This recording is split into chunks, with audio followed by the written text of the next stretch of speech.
Welcome to another episode of The Communicative Leader. I'm your host, Dr. Leah O. We often hear that communication is key, but the truth is most leaders aren't struggling with regular communication. A lot of times they're struggling with conflict.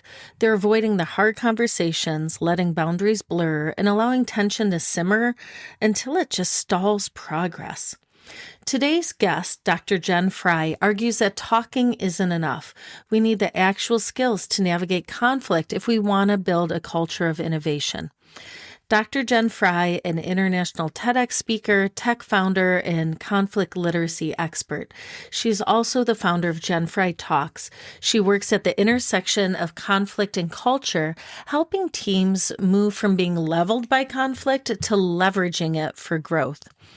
Dr. Jen holds a PhD in sports geography from Michigan State, Go Green, and is the author of the new No BS Guide to Boundaries, I Said No. She specializes in giving leaders the courage and the literal language they need to set boundaries and stay unbothered while doing this work. Today's episode, we're diving into why conflict can be a source of innovation, how to build conflict literacy, and why your inability to say no might be the biggest barrier to your team's success. Hello, and welcome to The Communicative Leader, hosted by me, Dr. Leah O'Million-Hodges. My friends call me Dr. O. I'm a professor of communication and a leadership communication expert.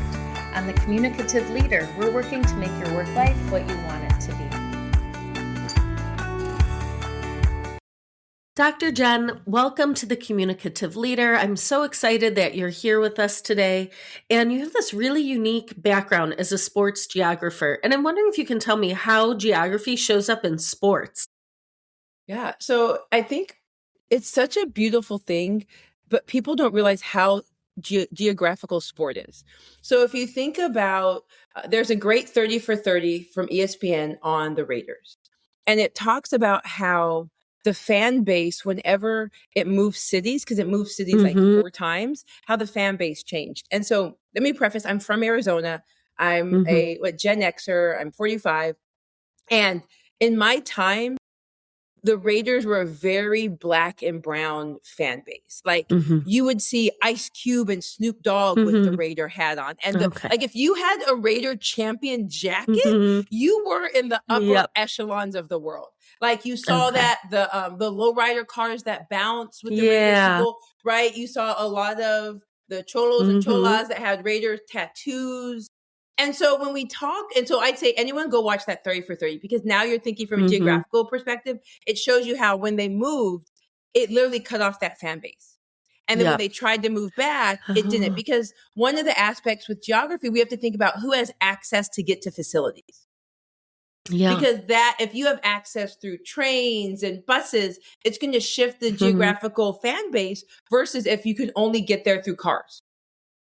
So the first part is thinking about where are these facilities at and what does it mean for the fan base? Who can get there and who can't get there? And that really changes it. I think the second thing when we talk about sport through a geographical lens is we look at training styles. So I come from volleyball, but I'll use baseball. It's kind of easier understanding for people. So if you think about a Dominican or Cuban baseball player, you think about a lot of chains. You think about a lot of swagger, slow moving, right? Like they're coming up. And then if you think about Japanese or Korean, they are tight with their movements. They're coming up, right? The training per geographies, per countries is so different. And I think it's when we think about sport through a geographical lens, we don't just want to think about the places that people play at and like that singular focus, but really spreading it out. And what does it look like to look at sport through where arenas are located? What does it look like for the accessibility for fans of different types to be able to get there? I think about super random. A few years ago, I was in LA and I was able to go to an SEC football game and a UCLA football game at the same time. And USC is in the middle of the city, right? Like decently accessible, you'll say, for where their facility is. And then you have to go for UCLA is out to the Rose Bowl. Have you been to the Rose Bowl area, Lisa? No, I haven't. Girl, You have to take a plane, train, Okay. automobile, Okay. camel to get Yep. all the way out there. It's like an hour to get. You Yeah. literally You have to don't take end all up these there by things. accident. Yep. Girl, if you out there by Okay. accident, I don't know what to tell you. And then you get like you Uh, take the train out there, mhm. and a lot of people don't take the train because there's kind of this opinion of it. But you get there, and then you have to bus from the train station Oh, to. wow. They have their own Rose Okay. Bowl buses. Like the fan shifts from Yeah. the person who randomly is going to go to the game to the person you have to be intentful. Probably Yep. have a car, right? Yep. All of that type of stuff. And so for me, when we think about sport and geography, we think about all Mhm. elements of it and how it Yeah. affects the actual game. Yeah. That is fascinating and things that I've never thought about and now will think about. And thinking about your expertise in geography and bringing it into, difficult conversations, how does the geography of a room, those boundaries, how does that change how someone could approach a difficult conversation? Yeah. So I think when we talk about that, understanding where people come from is a really important thing. I was just in Lansing, Michigan, giving a keynote. And in Michigan, it's kind of that area of Midwestern kindness, Mhm. right? It's got to be a I Midwestern, hear ya. Yep, right? The Midwestern nice. Midwestern, yeah, Yep. the Midwestern niceness, excuse me. Yep. And, it's going to be one of the things I said is that niceness won't keep your job. Right? Mhm. Like when you're Yep. nice, you're going to get stepped over, you're going to get used, you're going to get burnt out. And if we think about it through geographies, we're looking at this idea of Midwestern niceness and how people approach hard conversations is Mhm. that there's a lot of layers to it to finally get to the truth. I can't just bring you in, Leah, and say, "Hey, Leah, we've seen your performance has gone down the last, year. We want to discuss that and how we can help you." That straight Mhm. conversation is not going to happen. It's going to be, "How's your family? How are you doing?" There's 30 minutes of conversation, and the problem with that is that niceness has the employees sitting there stressed the hell out Yeah. instead of just getting to the point. Yeah, Yeah. I'm fine. The Mhm. kids are fine. And they're sitting there just wanting to hear the thing, but you're layer and layer and layer. Yeah. And then what Yep. tends to happen after that is that the thing actually isn't said. So now you spent all this time talking to Mhm. me and you haven't said the thing that I need to work on. You Mhm. haven't said the thing that needs to be done. Like you haven't said the thing in clear, concise ways. And that's a big problem Mhm. because then if I'm that employee, can't fix the things I need to fix. Exactly.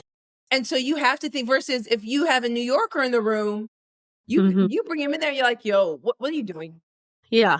Yep. What are you doing?" Right? Like Yep. you different areas can tell you how to navigate those difficult conversations. And so if you have a Yeah. boss who's Midwest niceness and an employee that's New Yorker, that's gonna butt heads because the New Yorker's like, "Just give it to me." And the niceness is like, "Well, yeah," and they're like, Yeah. "Just let Hedge, me know hedge, what's going hedge. on." Yeah. Yeah. And I'll tell you, I'm very Uh, much a just tell me what you need. Like yeah. people will call me and talk to me and I'll be like, "I don't mean to Mhm. be rude, tell me what you need." Like Yep. I just need to know if I can do it or not and then we can go. But like all this other stuff, Exactly. just tell me what you need and then we can get to going. I love it. And that brings us to your mantra. So, talking is good, skills are better. So, in your work with leadership teams, Jen, what do you see? Like, what are the biggest gaps between the leader who's just talking and the leader who actually possesses that conflict literacy? The first thing I'll see is that they are willing to engage in difficult conversations early. They're not waiting till it's a forest fire. They see that's a little fire and they put it out quickly.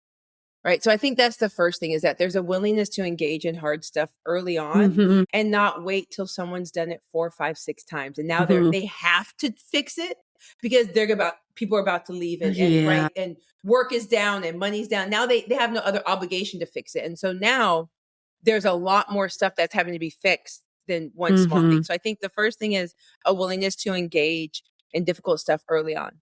The second thing I would say is that they have a willingness to apologize and Hmm. not like "I'm sorry you felt that way. I'm sorry the group hates it." But if I yell at Leah in public, I am Yep. apologizing in public to everyone. "Hey, Leah, I just want, I know we're about to start this meeting, but I just want to apologize to Leah. What I said was inappropriate. I should have waited till we had whatever it is.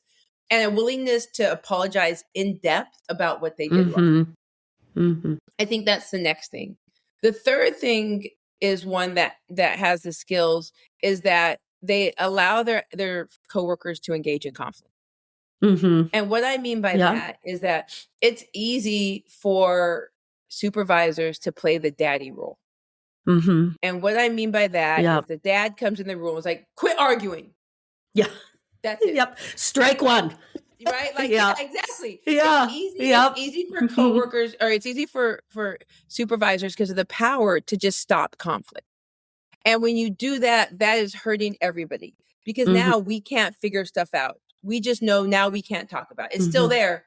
You and I still have beef. But we can't talk about it. And I think the last thing that supervisor does that is really good with conflict literacy is that they don't allow themselves to be a sucker. And what I mean by that is, say if you and I are having a problem, maybe I use this simple example. We're hosting an event and the food was there at 6:15. And you and I had communicated a few times. And instead of you, there's two ways that I see a sucker happening. The first way is that instead of you coming to me and you saying, hey, Jen, we agreed that the food would be here at 6:00. Instead of that way, you go to our boss and say, hey, I'm uncomfortable giving Jen this feedback, but can you tell her to have the food on time for dinner? I know who it's from. It ain't Exactly. And so Spoiler alert. We know who the villain is. And so the first way that they're the sucker is that instead of saying, hey, Leah, go and talk to Jen about this report back, they handle it. Hey, Jen, I just want to let you know, I've had some conversations, right? Can you please have the food on time?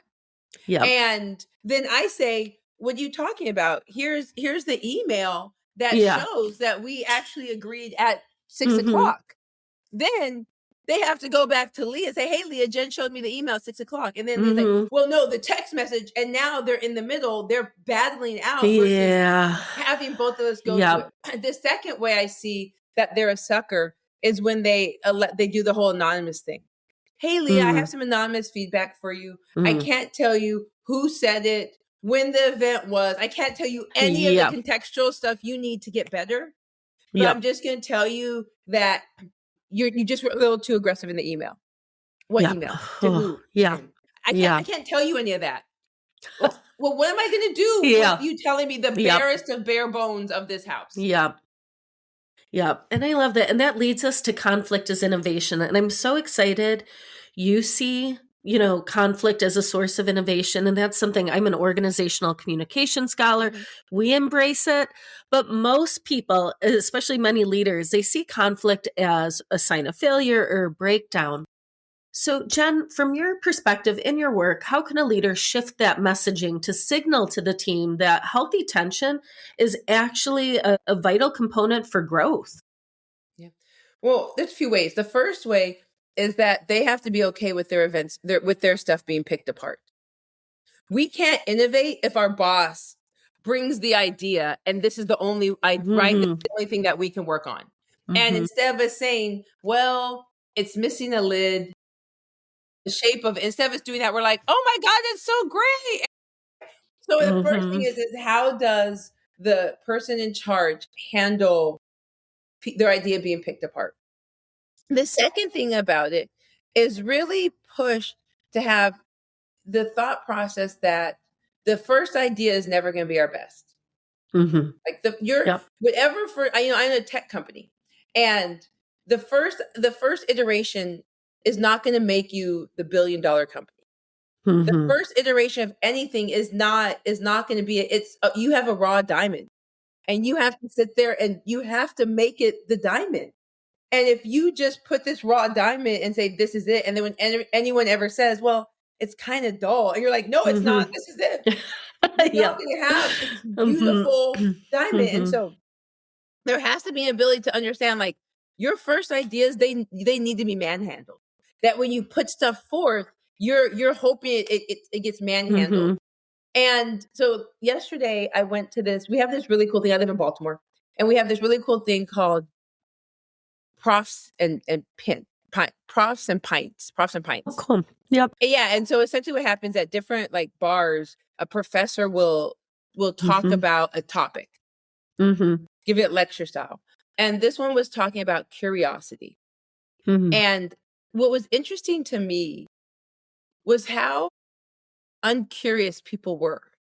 Like the questions they asked, I was like, I'm just a naturally curious, I'm a rabbit holer. By nature, I'm a rabbit holer. If I see a married couple that their pictures are not together anymore, I'm rabbit holing. Like I feel like I thought everyone did that. Right? Like if I see a word or ingredient, I'm looking. I just was shocked with the type of questions they asked that I was like, y'all ain't curious? And I'm looking up stuff all the time. And so I say that because with my tech company, a woman was like, I think you should look at this group. And I was like, okay. And so I looked at the group and I was like, well, they might be too young. And then I was like, well, I wonder if they have a like another age group. It doesn't make sense that they would have this group and this group. There has to be some middle group. So I am looking for that. And I find the middle group. That's the group I actually need to go after. And I say this as an example of had I just listened to the one thing and then it didn't work and been like, well, it's not working, I wouldn't be able to get to the next levels. And that's why I feel like when we talk about ideas and innovation, that your first thing you said might not be it, right? What she told me was not it, but then the next things you add on are. And if you're not willing for the grappling of conflict, you're not going to have the layering on that create the diamond idea. And that's a part of it, is that my first part is just the starting blocks. We need other people's knowledge, experience, and lived experience and all of that to layer on to get to the winning thing. And if you don't have innovation, you don't have the pushback and the pulling, then you're not going to grow and scale the way you want to. And the last thing I'll say on this is when we're talking about innovation, like the first parts of it are ugly when you're trying to figure it out. You know, it's really ugly and you're trying to figure, but when you have people pushing back on your idea, you're able to then talk about it more eloquently, more detailed. You have stuff behind it. You're not just saying that this is the cup and if we don't take this, well, fine. No, you're able to say the reason why I picked this shape is because it's ergonomic for the hand and 50% more people can have it. And the reason why we use this lid is because we found blah, blah, blah, blah, blah, blah, blah. And now we're able to level up. But if you don't have the grappling and the idea scaffolding, you can't get to that. And there's nothing better, I feel like my chief of staff and I are both, we are like, whenever somebody has something, the other person will kind of start it for us. Like we know I'm going to start this and then they're going to go. It might be Dawn will say, here's a graphic. And I'll say, okay, let me add this stuff on. Or here's my newsletter. And so we always know like the other person is just the starting block to build it. And to truly innovate, that needs to be your mindset, is we're just, the first person is the starting block for the idea. Yeah. And I really love that, Jen, because I think there's a gift. And when you're evolving and you're looking back at the breadcrumbs of where you started and where you are, and again, there's a lot of tension that has taken place, but it's also led to all of that growth. So let's think about avoidance. And on this show, we talk a lot about the bottom line cost of poor communication. So I'm wondering, from your perspective, what is this hidden tax an organization pays when its leaders are conflict averse or really prioritize politeness or niceness over clarity? I know you kind of talked to that already, but what do you see? What else comes along with that type of culture? I'm going to push back. I don't know if it's a hidden tax. I think the reality is everyone knows it's a tax that's occurring. It's that they are so conflict avoidant, they would rather lose than not pay the tax.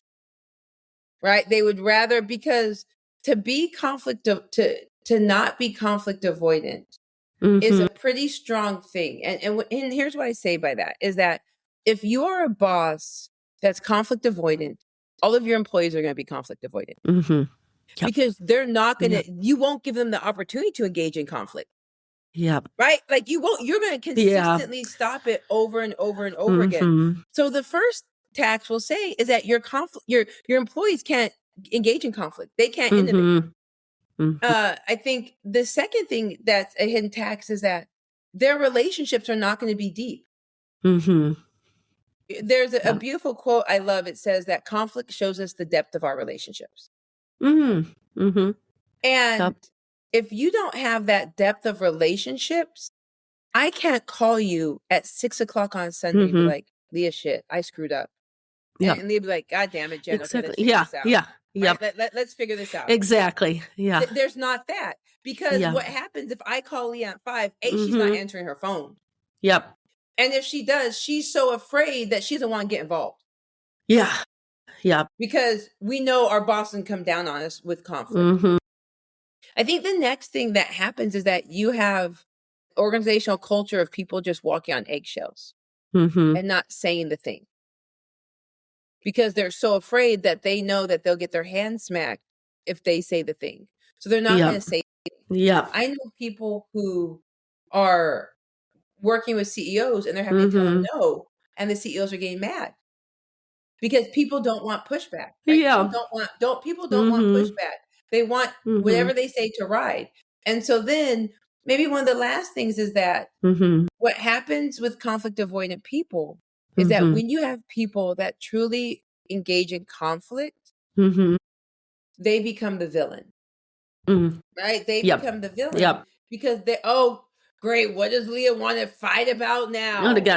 What problems does Leah have now? Right? And that type of language that makes Leah the villain. And you're just like, I'm just trying to figure out this situation. I'm just trying to get clarity so we can do our job. But the language that is creating the culture is this conflict avoidant that is not, I'm not directly telling you, Leah, to not engage in conflict. I'm just making it so miserable that you don't want to. Yep. And I love too how you are saying it's not a hidden tax. We know it. We're willing to pay it because the alternative has more of social cost. Yeah, 100%. Yeah. And people don't want the social cost. You know, yeah. one of the things Yeah. I said, I'm okay being the villain. Like I've said that. I'm okay. Like you think I'm okay with that. And because I've come to realize that I can't be who I'm going to be. And that everyone needs a villain. And they want a reason why they're not doing that. And I'm okay with that because I know the truth.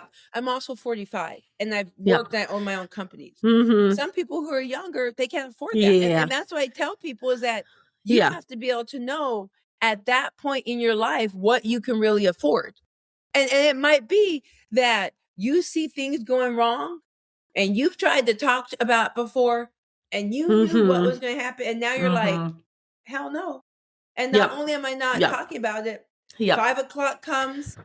Like there's the funny Instagram videos where the person will like be on the phone and they'll be like, I actually love this job. And they'll be talking, they'll be helping a customer and 5 hits and they slam their computer and they're like, I think it's the funniest thing.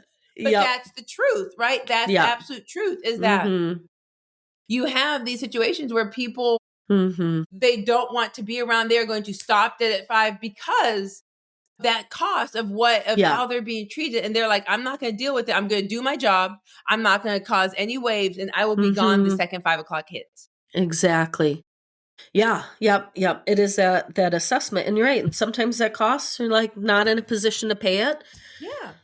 And I get that. Sorry. Can I just add on to that? Yeah, of course. I try and be very transparent. So I was a college coach for 15 years and I decided to leave. And when I decided to leave, I also owned 2 properties. And so I made sure to save money so that if anything went wrong, I could pay for that. And I left. I didn't know what to do. And then I ended up getting a job.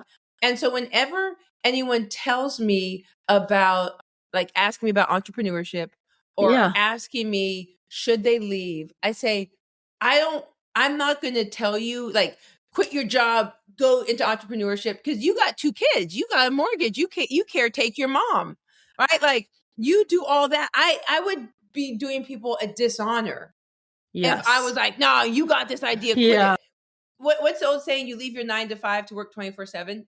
Yeah, That is exactly. entrepreneurship, Yes. right? That is it. And Yep. so that's why I try and be very honest. And so when people come to me about conflicts Mhm. of should I leave, I'm like, how bad Mhm. is it? Do you have another job lined up? Because what is it? The best time to get a job is when you have a job, Yes, exactly. right? Like I'm Yep. not, if Yep. it's not bad, it's annoying and you're applying Yeah, for jobs, stay there. exactly. Because Yep. don't, like, especially in this economy, don't leave 80% job to go to a 20% job. Exactly. Yep. So let's look at boundaries now. And so I know you have this new book out, I Said No, and it's about standing up for yourself without the guilt. And I love that. Awesome. Yes. And in corporate environments where we're always throwing, we're like lobbing it around, be a team Yes. player, it's Yes. code for don't have boundaries. How 100%. can a leader communicate their own boundaries without damaging professional relationships? I think that's a very interesting topic. And I say that because, especially now, given unemployment, what's going on, it's almost the Hmm. expectation like, if you want to keep your job, you better not have boundaries. Yep. Yep. Exactly. And so it gets to be one of the things I think is to front load and be proactive. Mhm. And a lot of Mhm. people don't think about that. And so what happens is that they're not proactive with it. And then all of a sudden it's like, well, I can't be available now. Versus, telling people I will not be available after 5 on these days, or I'm Mhm. not going to be available for these things. When I get back into the office in the morning, I'll do X, Y, and Z. But really being Yep. proactive and telling people about your availability Mhm. and to give them an idea of what things to contact you and what things not to contact you. Mm. Yep. Because I will be transparent. I think it's hard, and Mhm. I get, and people can do it what they Mhm. want, but to have the Yep. blanket, I will never answer my phone after 5. Like Yep. you can, like I would say, you Yeah. can do what you want, boo. Yeah. Yep. And that just it's a very hard line. I think, Mhm. especially when you're managing people. Yeah. Oh, yeah. It's a very hard. But if they have an ability to Mhm. know, here are the things I can call and ask about, Mhm. you know, and also there was a phrase I don't know what I was watching, but they said, is it an emergency or just urgency? Oh, I like that. Yep. Well, and having that conversation, Yep. many times it's just Mhm. urgency. Yep. Yep. It very rarely Exactly. in jobs now is it an emergency. And like, depending on whose job, if something crazy happens, well, maybe for the communications person, it's an emergency. Yep. Mhm. Different positions, different thing. Mhm. But really getting to have people understand, is it an emergency or is it just urgency? Mhm. Also, with that, even if it's an emergency, what is it that you think I can do or we can do in this scenario? Yep. Is it that it's an emergency, but in reality, we just need to prep for tomorrow? Mhm. Like having those type of Yeah. conversations to get people to really think if it's an emergency or is it just urgency? And what does that mean for what needs to occur? Because sometimes what happens is Yeah. that it's people's their anxiety calling. Yep. Exactly. And I've had to pay attention to that with my team of if I'm anxious about something, I just need to do it. They Mhm. don't need to do it. Mhm. Or put in Slack a bunch of notes so that they can get to it first thing in the morning. Right. Yep. And so thinking of stuff Mhm. of that nature Mhm. versus me saying at 10 o'clock, this needs to be done. I'm like manic and frantic. Yeah. I can Yep. do it myself or add the notes and then we can hit it first thing in the morning. Exactly. I love that. And that's a really nice segue because I know, Jen, you combine leadership strategy with this deep understandings of humans and, of course, the traumas that we carry with us. So I'm wondering from your perspective, and especially in terms of communication, how can a leader adjust when they realize there's a certain conflict or maybe a way they approach conflict? It's triggering maybe a deeper trauma based reaction Yeah. in an employee. Can you repeat that again so I can just sit with it? Yeah. So I'm wondering, if you're a leader and you're engaging in discussing a tension or trying to resolve a conflict, but you're starting to look at an employee and realizing that it's probably triggering something deeper for them and maybe a trauma-based reaction. What does that leader do in that moment? How do they adjust their response? Yeah. So I think there's a few things. I think it's first, you don't want to be like, I see this is traumatic for you. Don't do that. Yep. Don't do that. But it can be where you just say, can we take a pause? I think right now, and not just saying, you're getting really emotional, Leah. I think you're getting really emotional. Not that, but like, hey, I think we just need to take a pause so that we can both have a breath. Let's bring it back. Let me look at my schedule. We can bring it back in 10 minutes, an hour, but let's bring this back. And so you're giving both of you time to just breathe. And it's like, and not I'm not trying to fire you, nothing. I just think we both need to just pause with that. And I think it's also a big part of that supervisor being able to understand their own emotions and what's going on in that situation. The hard part is when we're talking about that type of stuff is that I don't want it to be where you stop naming the thing. Because that can tend to happen. Well, maybe if I just say it this way, and again, you water it all the way down. No, you still have to say the thing, but you can also preempt it. Hey, this is going to be a little hard, but we're going to work together and manage it. Yeah. And you're preemptive, like, I know this is going to be hard. I know this is going to be frustrating, whatever it is. And you're preemptively explaining it and naming the thing versus, again, trying to water it down. And it ends up being that they don't even know what they're brought in for. They don't know what the problem is. That's when it's the worst thing. So I would say those are probably two things that can help out. And depending on how it ends and how your relationship is, I always think it's worth to say, hey, I think this kind of maybe bothered you a little bit more than you anticipated. I'm not sure if you have a therapist, but if you don't, I think it might be a good thing just to have a conversation to help you better understand that. Because sometimes, I think we've all been in the middle of it. This is making me more upset. And it's like, why is this making me more upset than I'm realizing? And we don't know why. And so how do we have that conversation of like, this seems to have made you way more upset than the topic? Or is there other stuff we don't know about? Right? Like, what are the layers to it that might be occurring? Yeah. That's really, really helpful. I really like, and it's so simple too, right? That idea of a pause is something where people are saving face. We're helping to de-escalate the moment and letting people come back together.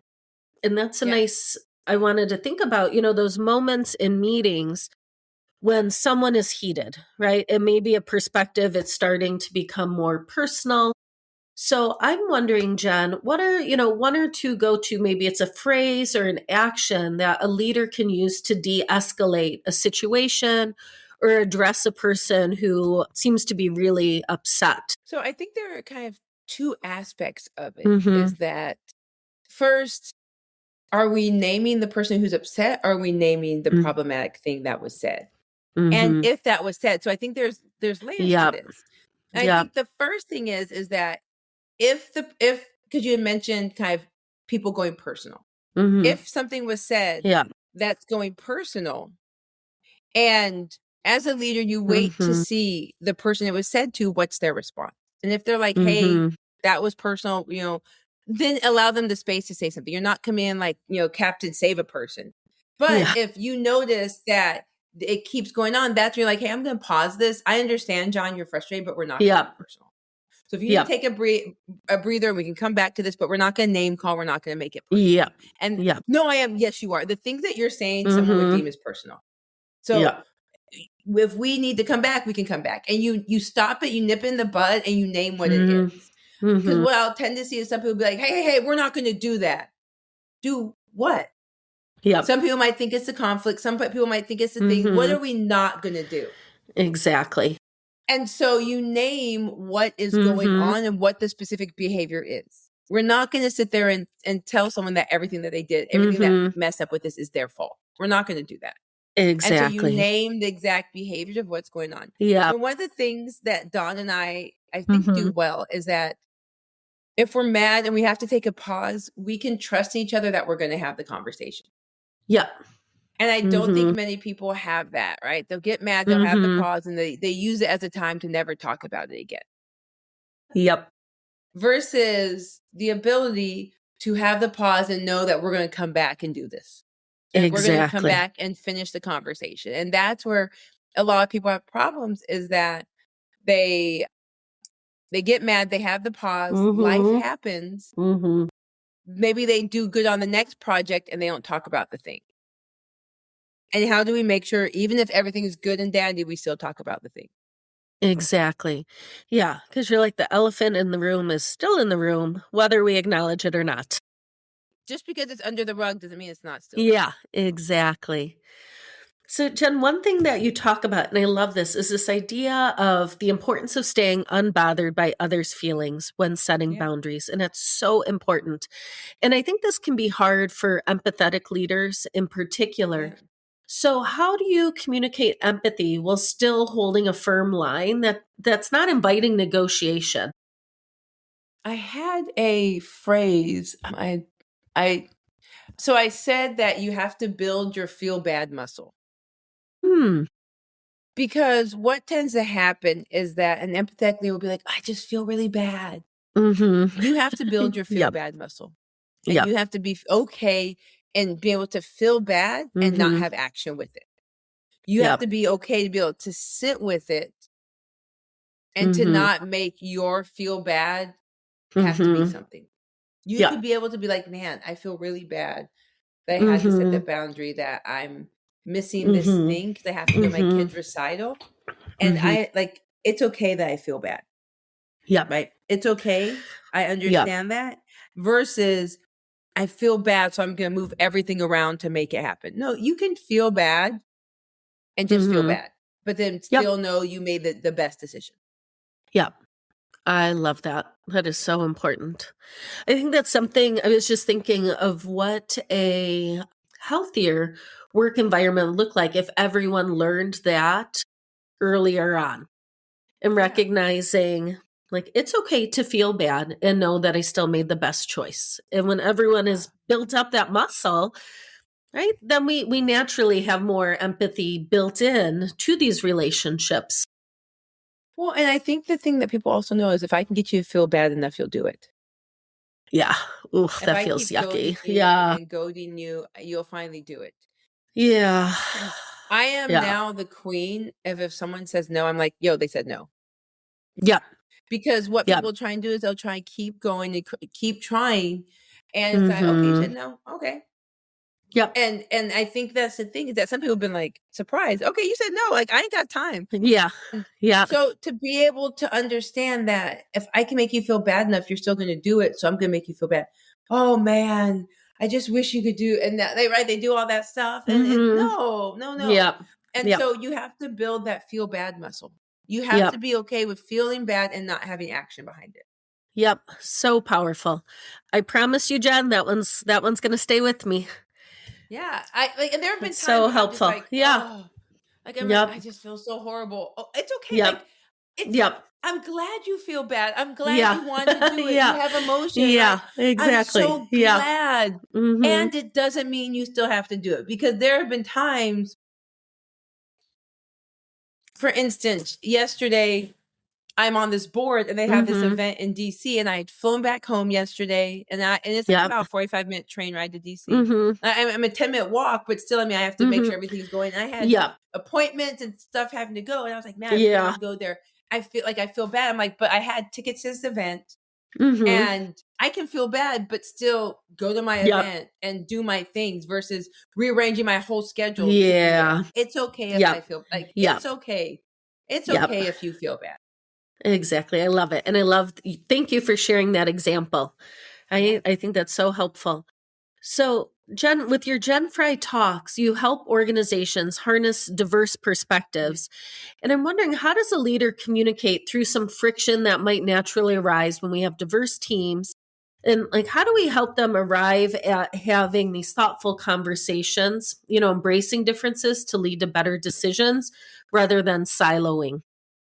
Yeah, I think it's that when we have the point where voices are coming in, that we don't stop them from coming in. It was funny. I was listening to something and it said, if you want curiosity, don't, say you're in a meeting. And I think we've all been there. We're in a meeting and the meeting comes, it's an hour. It's supposed to be an hour, ends up being an hour and a half. It's 2 hours. No one wants to be in there then, right? Like, we've all been there. No one wants to be in there.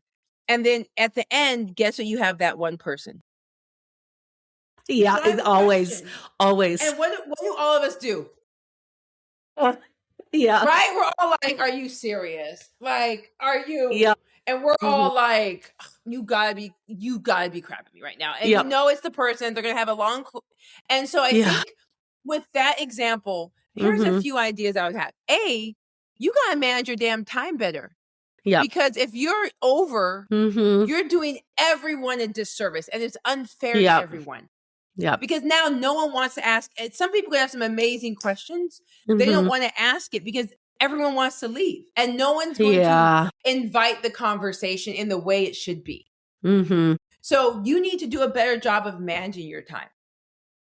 The second thing is allow questions throughout the process. But they have to be actual questions. And maybe with some solutions. Because if people just want to have friggin' commentary, we can table that. Yeah. But if it's actual questions, actual, things that's going to make this better, that's a different story. And I think that's the thing about it, is that some people don't, like I said, the managers go so long that everyone is so frustrated by the time the end comes. Yep. It's an hour and a half. It's an hour meeting. That's an hour and a half. Yeah. Everyone's looking at their watches. They got stuff to do. They've moved meetings. All of that stuff. Like, they don't have time. Exactly. And so you have to, if you want innovation, you've got to respect people's time, damn it. You got to make sure that this meeting isn't 13 hours, that it should have been shorter. And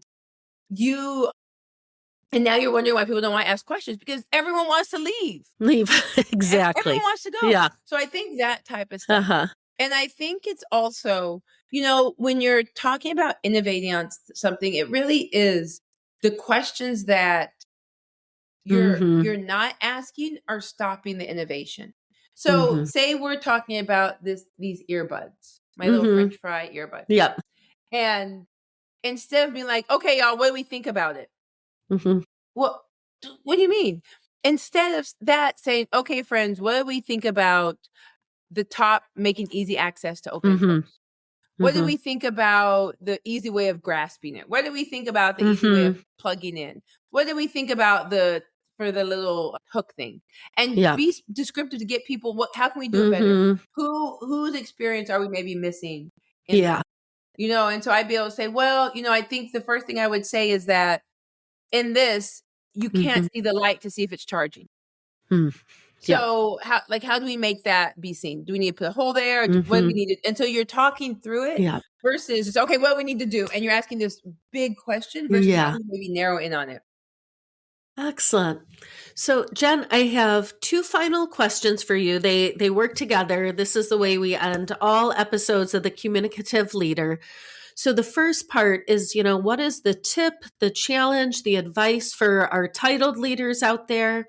And then the second part, what is your advice for our employees across all industries and ranks in terms of, that advice, tip, or challenge? So my advice for leaders who are titled is the next 30 days, see how your staff handles conflict.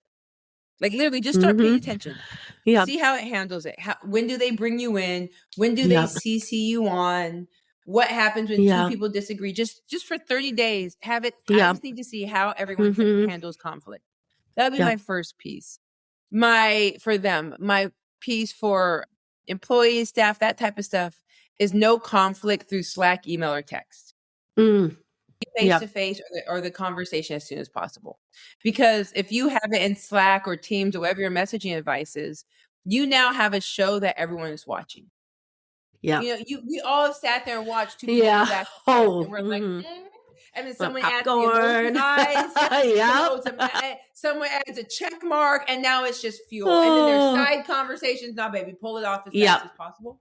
So Yep. then this way you can get to fix the problem. Uh-huh. Yep. I love that. It's really helpful advice. And you're right. And I think so many people haven't, especially our titled leaders. I mean, entitled leaders have so many things on their plates, never ending. But taking the time to observe how conflict is presenting when, Yeah. where is really, really powerful data, right? To understand and move forward with. Yeah. So if you realize that every single conflict in the office you were being CC'd on, well, that tells you, right, what's going on. If you see that Yeah.